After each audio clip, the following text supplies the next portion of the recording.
3 months earlier, she had been laughing in the front row at Paris Fashion Week. Champagne flute tilted, flashbulbs popping like fireworks. Then the headache came, sharp, sudden, a hot poker behind her left eye. She blamed the strobe lights. By the time the private jet touched down at Teterboro, she was vomiting into an Hermes sick bag while her father's security team carried her to the limo. Dr. Elena Marquez waited in the penthouse, white coat starched, face practiced in sorrow. Stage 4 neuroendocrine carcinoma, she said, voice smooth as the silk tie around Alexander Voss's neck. Inoperable, metastatic to lungs, liver, spine. 90 days, give or take. Alexander offered $50 million to any hospital on the planet that could rewrite the verdict. Johns Hopkins, Mayo, a secret clinic in Zurich, every door slammed. Isabella listened from the wheelchair they rolled in that same afternoon, knuckles white on the armrests. When the last specialist left, she wheeled herself to the baccarat vase on the credenza, $20,000 of crystal, and smashed it against the marble. Shards glittered like deadly snow. I never even fell in love, she whispered to the wreckage, and the words tasted like rust. That night, she wrote her bucket list on pink stationery, scented with her mother's old perfume. 3 items only, because hope felt greedy. See the northern lights. Kiss someone who looks at me like I'm forever, not 90 days. Tell Dad I forgive him for missing every birthday. Alexander chartered a 180-foot yacht to chase the aurora above Tromsø.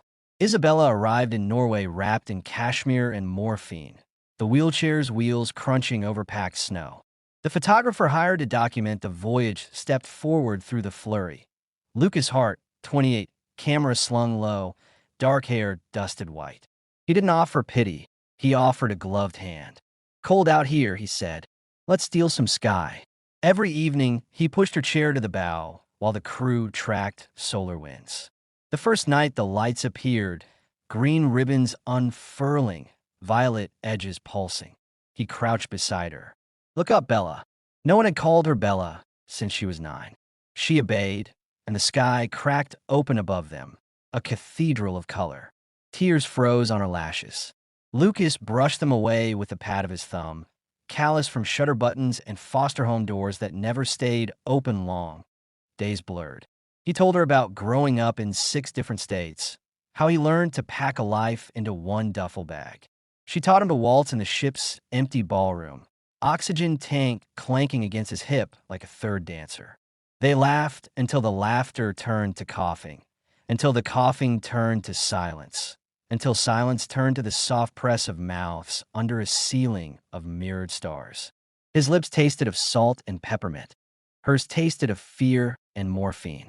When they pulled apart, the aurora exploded overhead in silent applause. Back in New York, the countdown resumed. 60 days, then 50. Lucas moved into the guest wing for the photo project, Alexander said, but everyone knew the truth. Stolen hours, rooftop picnics under heat lamps, old movies projected on the screening room wall, slow dancing to Billie Holiday on vinyl. Alexander watched from doorways, tie loosened, guilt aging him faster than boardroom battles ever had. He had missed 24 birthdays. He would not miss the last 90 days that Isabella's pain escalated. The tumors, Dr. Marquez insisted, were winning. OxyContin became fentanyl. She slept 18 hours, woke gasping. Lucas sat vigil, reading her bucket list aloud until the words blurred. One midnight, she surfaced to find his chair empty. The oxygen hissed like an accusation. Wheeling herself into the hallway, she followed muffled voices to the library's double doors.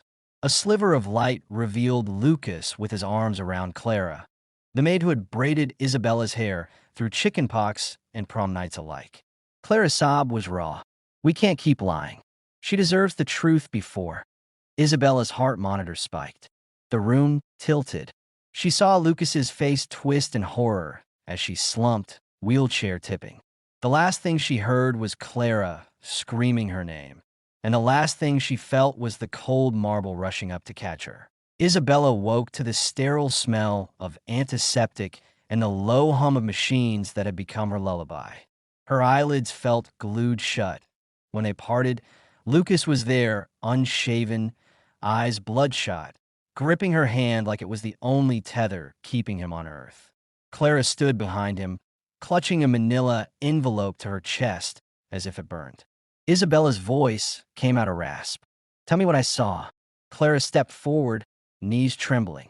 "Mr. Voss paid Lucas $2 million to be your companion, to keep you happy, to make you fight." The words detonated. Isabella yanked her hand free, the four-line, tugging skin. Every kiss was a paycheck. Lucas dropped to the carpet. The money opened the door. Love slammed it shut behind me. She slapped him hard, the crack echoing off marble like a starter pistol. His cheek bloomed red. He didn't flinch. Clara tore open the envelope. Lab reports spilled across the blanket. Isabella's blood panels, timestamps, mercury levels circled in frantic red. "You don't have cancer," Clara said. "You have chronic mercury poisoning. Someone swapped your caviar tin at Fashion Week. Dr. Marquez took $10 million to fake the scans." Isabella stared at the numbers, at the word mercury screaming in bold. The room spun. "Who?" she croaked. Clara laid out the evidence like tarot cards. Emails between Marquez and an offshore account, photos of the sabotaged beluga tin, security stills of a gloved hand in the catering tent. The trail ended at Serena, Alexander's 29-year-old fiancée, with collagen lips and a prenup that awarded her Isabella's trust if the heiress died before 25. Motive, $300 million. Method, a single gram of methylmercury dissolved in brine. Execution, flawless. Alexander burst in. Ty Askew, face the color of ash. Serena's on the jet to St. Barth's. Lucas was already moving.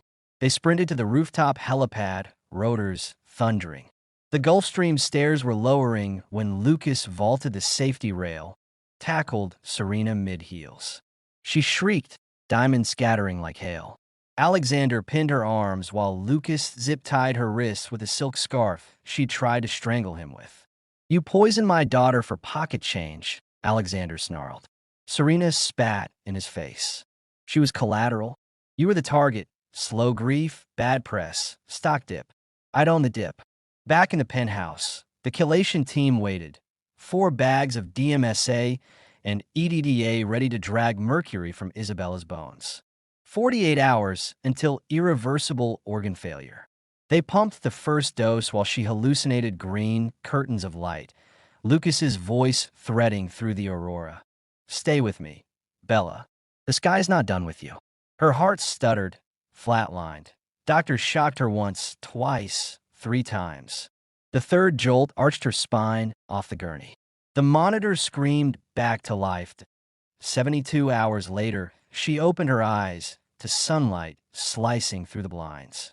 No tumors, no 90-day clock, just the dull ache of healing and the sharp sweetness of oxygen that tasted like freedom. Alexander knelt beside the bed, forehead on her blanket. "I was a ghost father. Never again." She threaded fingers through his silver hair. "You're here now. That's the birthday I missed." Lucas entered carrying the torn $2 million check, edges fluttering like surrender flags. "I never cashed it," he said. "I love you. No boys."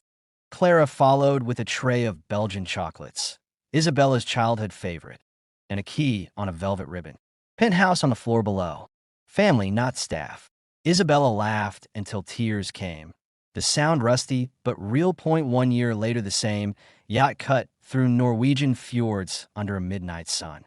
Isabella walked the aisle barefoot, gown whispering over teak, no wheelchair in sight. Alexander gave her away, eyes wet, whispering, "Happy 25th, kid." Lucas waited at the bow, camera finally down, hands open. Clara caught the bouquet and hooped loud enough to scatter gulls.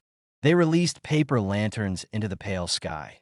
Each carried a strip of pink stationery, bucket list items crossed out in Isabella's looping script.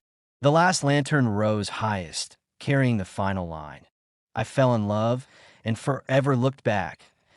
As the lanterns became new stars, Isabella leaned into Lucas, mercury-free blood singing through veins that would beat for decades. She had been handed a death sentence wrapped in lies. Love and truth tore the paper to confetti. 90 days became 90 years, and the aurora danced above them like it had never stopped believing.